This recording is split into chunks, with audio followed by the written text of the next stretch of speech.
दोस्तों Indian railways धीरे धीरे अपने फ्रेट ऑपरेशंस को इंक्रीज करती जा रही है। तो अब इसी दिशा में रेलवेज का एम है कि 2030 तक मॉडल फ्रेट शेयर को करेंट 30% से बढ़ाकर 40 से 45% तक इंक्रीज करना है, जिसके लिए रेलवेज ने हाई पावर फ्रेट लोकोमोटिव्स और state of the art wagons के साथ अपने रोलिंग स्टॉक फ्लीट को बढ़ाने के लिए एक एम्बिशियस प्लान की शुरुआत कर दी है।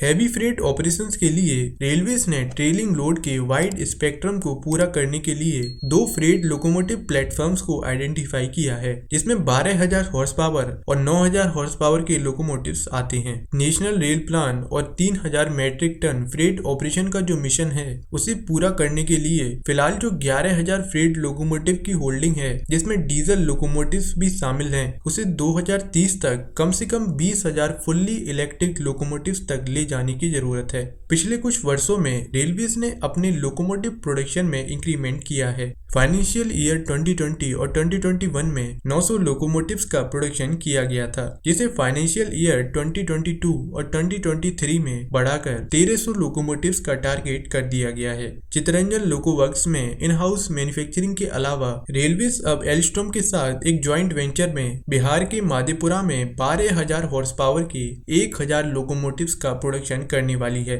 इसी तरह के अरेंजमेंट के साथ दाहोद वर्कशॉप में 9,000 हॉर्स पावर के लोकोस के लिए अभी कुछ समय पहले ही सीमेंस को टेंडर दिया गया है। चित्तरंजन में जो इन हाउस मैन्युफैक्चरिंग कैपेसिटी है उसका इस्तेमाल मौजूदा 6,000 हॉर्स पावर के लोकोमोटिव्स को 9,000 हॉर्स पावर में कन्वर्ट करने के लिए किया जाएगा। इन लोकोमोटिव्स के प्रोडक्शन में तेजी लाने के लिए इम्प्रूव्ड चेसी डिजाइन वाले लोकोमोटिव्स की खरीद की जाएगी, जिसके लिए नेक्स्ट मंथ एक टेंडर भी निकाला जाएगा। ट्रांसपोर्टेशन की बात करें तो ट्रेलिंग लोड के आधार पर फ्रेट ट्रांसपोर्ट को कई कैटेगरीज में डिवाइड किया गया है। हैवी लोड फ्रेट ट्रेन्स जो 6,000 टन तक वेट कैरी करने में सक्षम है, जिसके जरिए कोल और आयरन ओर का ट्रांसपोर्ट किया जाता है। मीडियम लोड फ्रेट ट्रेन्स जो 4,000 टन तक वेट कैरी करने में सक्षम है, जिसके जरिए फूड ग्रेन्स, सीमेंट और फर्टिलाइजर का ट्रांसपोर्ट किया जाता है। डबल स्टैक कंटेनर्स और लाइट लोड फ्रेट ट्रेन्स जो 3,000 टन तक वेट कैरी करने में सक्षम है, जिसके जरिए ऑटोमोबाइल्स और सिंगल ट्रैक कंटेनर्स का ट्रांसपोर्टेशन होता है। लाइट कार्गो ट्रेन्स जो 1,500 टन तक वेट कैरी कर सकती है, इसे किसान रेल और पार्सल ट्रेन की तरह इस्तेमाल किया जाता है। फ्यूचर में वेराइटी ऑफ ट्रेलिंग लोड्स को कैटर करने के लिए आइडियल फ्रेट लोकोमोटिव्स को आइडेंटिफाई करना बहुत जरूरी है। इसीलिए रेलवेज अलग अलग लोड और टेरेन के आधार पर लोकोमोटिव्स का चयन कर रही है। हालांकि इन सभी कैटेगरीज में से सिर्फ हैवी, मीडियम और लाइट फ्रेट ऑपरेशंस के लिए ही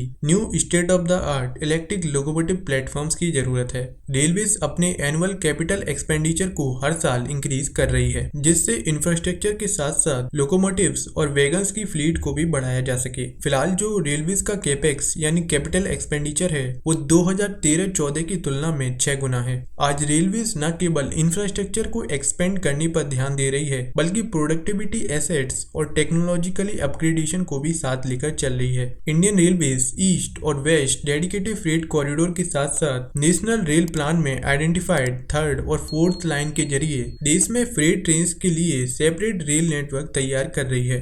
तो दोस्तों, इस पे आपके क्या विचार हैं, हमें कमेंट सेक्शन में जरूर बताएं।